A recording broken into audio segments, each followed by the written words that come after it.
Parmenas Radio presenta Biblioteca Jurídica con el Dr. Miguel Ángel Ortiz. Buenos días, señoras y señores. Sean ustedes bienvenidos a Desde la Biblioteca de Miguel Ángel Ortiz Cabrera. Estamos en parmenasradio.org. Y tal como lo hemos referido las sesiones anteriores, ya también nos pueden hacer el favor de vernos en la plataforma de YouTube, o bien, como lo hemos venido haciendo en estos 6 años, en parmenasradio.org, los viernes a las 11 de la mañana. Y si no, de todos modos, queda la grabación para que nos vean cuando ustedes gusten. Bueno, si esto es así, fíjense que para el día de hoy tengo 4 temas que espero que sean del agrado y del interés del gran público que nos hace favor de seguirnos semana a semana. Primero, homicidio Jimena Guzmán y José Muñoz. Segundo, condena a Genaro García Luna y esposa. Tercero, Congreso Internacional en la Universidad Autónoma de Tlaxcala. Y cuarto, lucha contra la delincuencia organizada. Y vamos a empezar.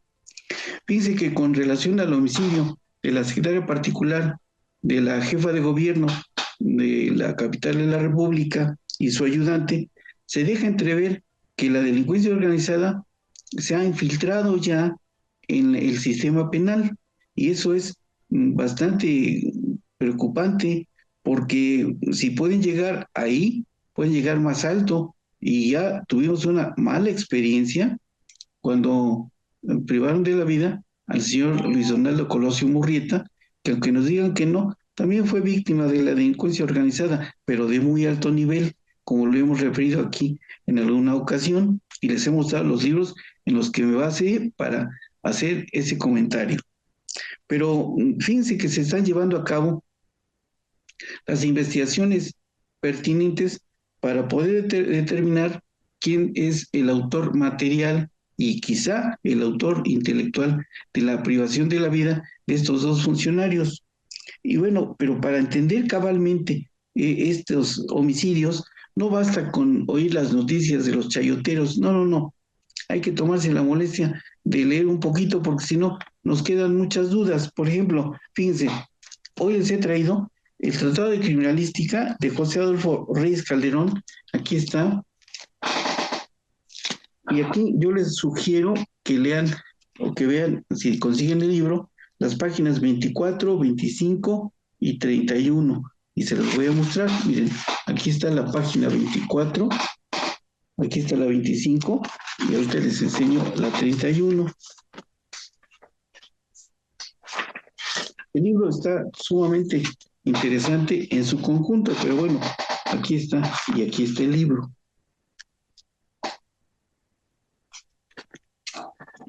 El siguiente es Manual de Criminalística del doctor Rafael Moreno González. Aquí está. Y aquí yo les sugeriría que leyeran la página 73. Aquí está. Aquí está la página, aquí está el libro. Y también de este mismo autor, traje uno que ya les había mostrado en alguna ocasión, el de balística forense, y ahorita les explico la razón. Y aquí yo les ruego que leyeran la página 39 y la página 142. Aquí está la fotografía de los cartuchos.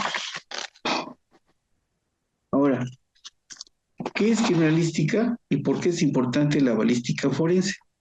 La criminalística es una disciplina jurídica que a través de ella se puede determinar a través de los indicios que se traducen en evidencias para tratar de determinar o de descubrir quién fue el autor material de esos ilícitos.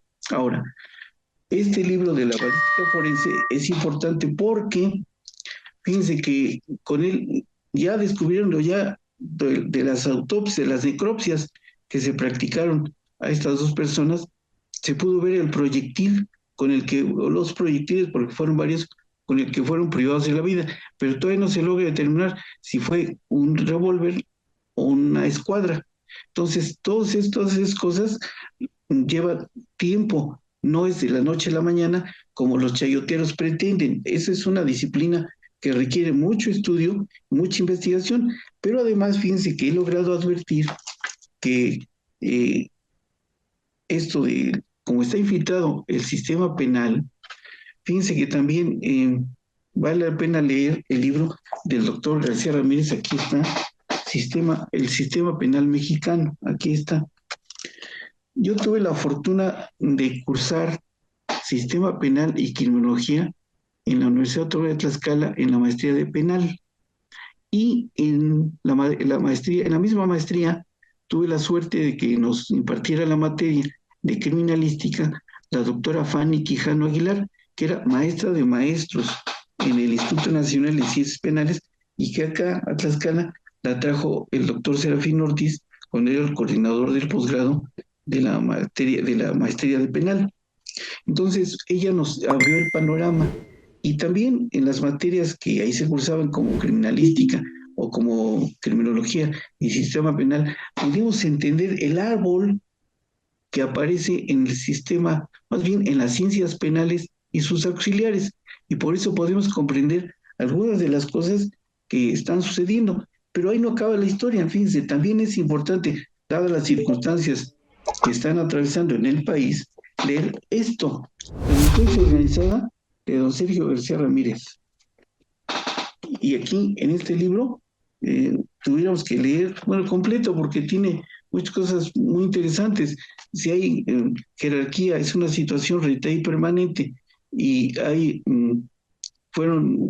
es una situación reiterada y permanente, hay jerarquía, y son más de tres, y aquí se ve que por el tipo de participantes, eso es delincuencia organizada. Pero no acaba la historia. También deben, por lo menos, leer delincuencia organizada, coordinado por el general Rafael Maceo de la Concha, quien fue procurador de la República, con el señor Vicente Fox.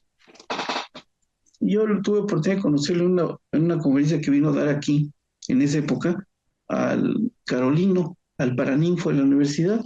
Yo estaba recién había hecho mi examen de doctorado, y ahí me encontré buenos amigos. También les recomiendo reflexiones en torno a la delincuencia organizada, que está coordinado por Edgardo Buscaglia y Samuel González Ruiz. Los dos son estupendos penalistas y criminólogos. Y ahora les platico, esto no puede hacerse en una semana, esto lleva tiempo, tienen que ir poco a poco avanzando en las investigaciones, pero por las redes sociales he logrado percatarme que van avanzando a pasos agigantados la investigación, tanto que ahora ya se descubrió una red, una trama. O sea, fue un homicidio perfectamente bien planeado, de tal manera que ya se descubrió la red, hasta dónde podía llegar y quiénes tuvieron vinculación con ello. Ya empezaron a aparecer gente que está renunciando porque nunca pensaron que llegaran hasta ahí. Y entonces, y obviamente van a consignar, van a gestar acción penal, y se va a librar la orden de aprehensión en contra de los que tienen vinculación directa e indirecta con ese doble homicidio. Y bueno, más de uno debe estar preocupado, porque la red es muy grande, es una red internacional. Y después, al final, les voy a decir quiénes más o menos han sido detenidos en estos 200 días que lleva el sexenio. Y bueno, el siguiente punto que les quería comentar hoy es que ya hubo una juez de la Unión Americana que condenó al señor Genaro García Luna y a su esposa Linda Pereira al pago de 48,000 millones de pesos. Y esos 48,000 millones de pesos es mayor que el presupuesto anual de Tlaxcala o Colima. O sea, con ese dinero podían sufragar el gasto anual de esas dos entidades federativas, o de Tlaxcala o de Colima, porque no llegan a los 35,000 millones cada uno de esos estados. Pero para comprender el grado de maldad de este señor Genaro García Luna, yo sugiero la lectura de estos dos libros. Este señor, el licenciado de J. Jesús Lemus, aquí está, que tiene cosas muy interesantes, y este otro, El Señor de la Muerte, del señor Francisco Cruz, que también está muy bueno. Tal parece que este señor hace aquí una autobiografía de él, y tal parece que iba atrás de él para poder haber hecho todo este libro. Pero ahí se descubre, y ahora ya con las nuevas investigaciones, resulta que también estaba investigando o tenía vinculación con la señora Angélica Rivera y con funcionarios de ese nivel del sexenio del señor Peña Nieto y quizá con el propio señor Peña Nieto. Con razón, no le hacían nada, claro, porque eran cómplices, más bien encubridores. Entonces, en el camino del delito hay autor material, autor intelectual, cómplice y encubridor. El autor material es el que lleva a cabo el hecho delictivo. El autor intelectual es aquel que genera la idea del hecho delictivo. El cómplice es el que ayuda a la comisión del delito. Y el encubridor es el que participa después de que se llevó a cabo ya el delito. Y lo va tapando o tratando de tapar los indicios que se traducen en evidencias. Pero acá, pues hay que ver cómo lo van haciendo, porque estos señores Lemus y el señor Francisco Cruz tienen una información muy vasta respecto del señor Genaro García Luna, que creo que registró su nombre como marca, así es que GGL, para que no vayamos a tener algún problema. Bueno, y bueno, el siguiente punto que les quería comentar es algo que es una situación de orden académica. Miren, se llevó a cabo un congreso internacional la semana pasada, miércoles y jueves. Hubo un congreso internacional de Derecho en la Universidad Autónoma de Tlaxcala, en el cual vinieron lo mejor de lo mejor a nivel nacional de los ponentes. Inició con una conferencia magistral de parte del doctor Serafín Ortiz, que hoy es rector de esa universidad. Después vino Boaventura dos Sousa Santos, que es un sociólogo del derecho de corte internacional, con una gran disposición y con un gran don de gentes, porque tuve oportunidad de platicar con él, aunque fueron unos minutos. Y lástima que no pudo venir a Puebla, canceló su visita a Puebla porque tenía todo el interés de estar en Puebla y estábamos tratando de que viniera, que nos obsequiara una entrevista a Pármenas. Eso él nos ofreció que en su próxima visita a Puebla trataría de hacerlo con mucho gusto. Bueno, la siguiente ponente fue la doctora Eloísa Quintero, quien fue becaria de Gunther Jacobs, que es uno de los dioses del derecho penal en el mundo.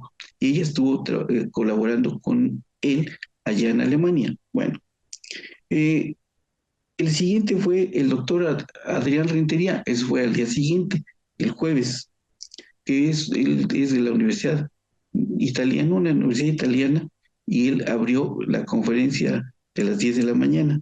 Enseguida estuvo la doctora Alicia Azoline Vincas, dije Vincas, no Biancas como el moderador pronunció, porque no se dio cuenta, no le informaron cuál era el segundo apellido de la doctora Alicia Azoline. Ya tengo el gusto de conocerla porque fue mi compañera de doctorado en 1994 en la Universidad Nacional Autónoma de México, y ahí tuve oportunidad de volverla a saludar. Ella iba con nosotros al doctorado de Campeche, junto con el doctor Miguel Mancera, con el doctor Simón de Rabazán, con el doctor González Plasencia, su servidor.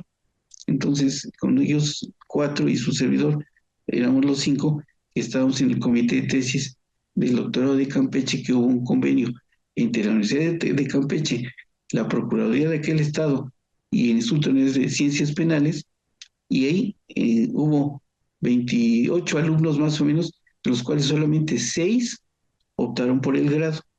Dije optaron, y quiero recalcar esto, porque un grado de esta naturaleza no se obtiene, se opta. La palabra sagrada optar significa incorporarse a la dignidad de, o sea, el conserje quisiera ser doctor, pero mientras no estudie y no pueda defender la tesis, no puede optar por el grado de maestro o de doctor.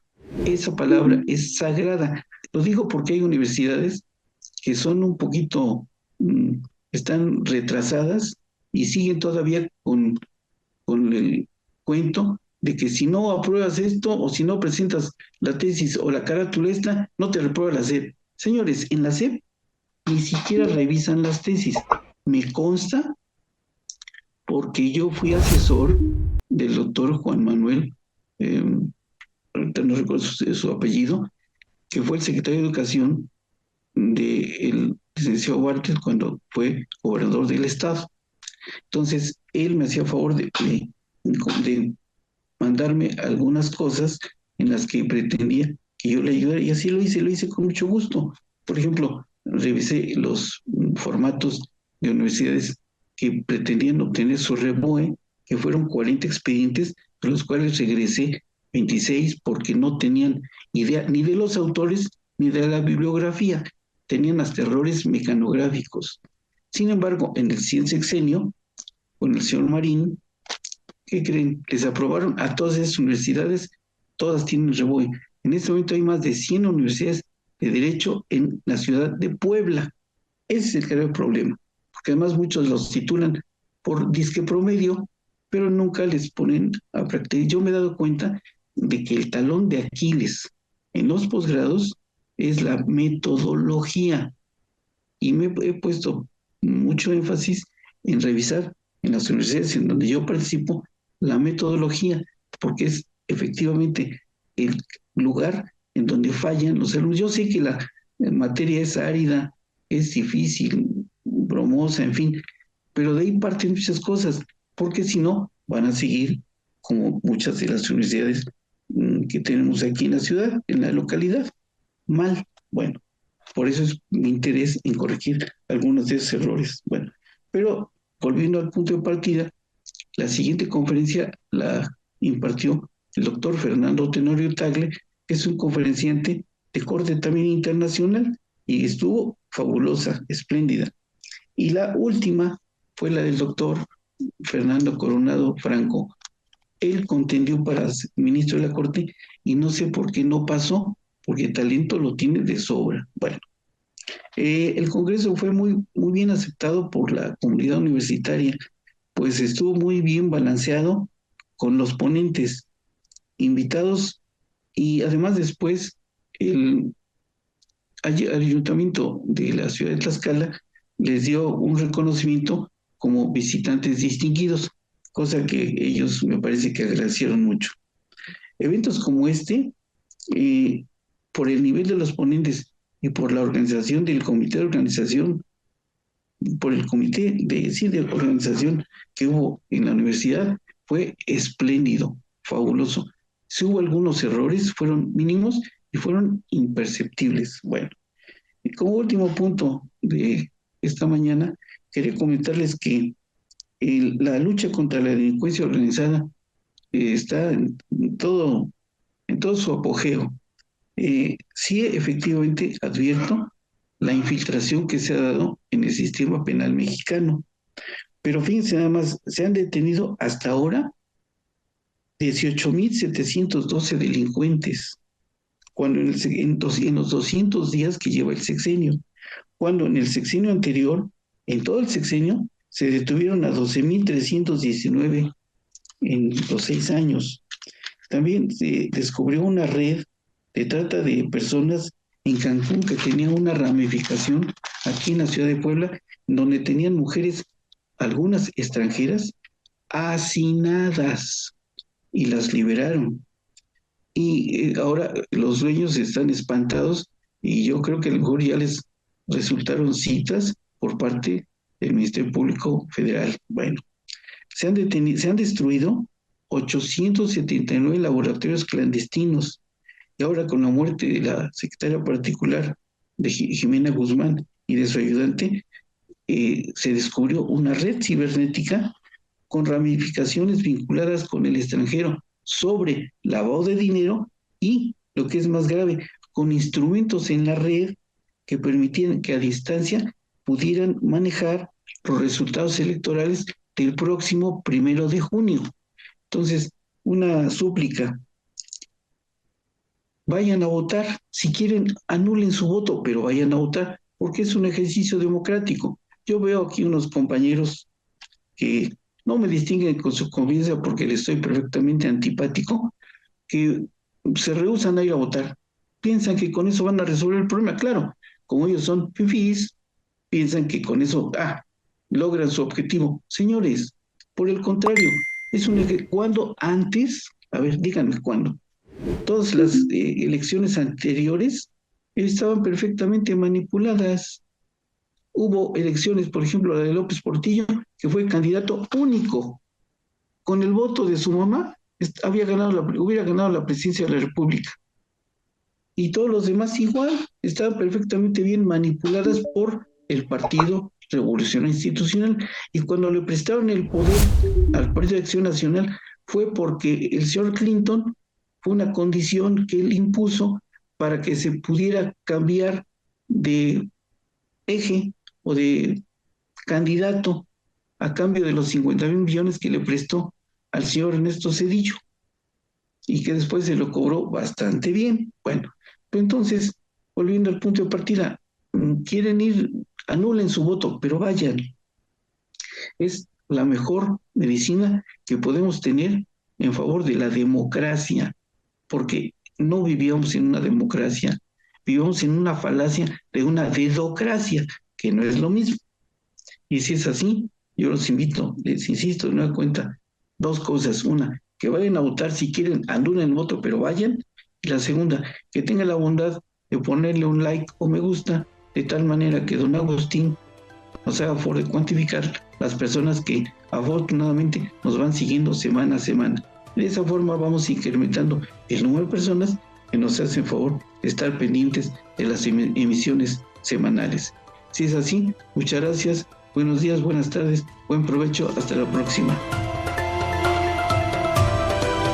Radio presentó Biblioteca Jurídica con el doctor Miguel Ángel Ortiz.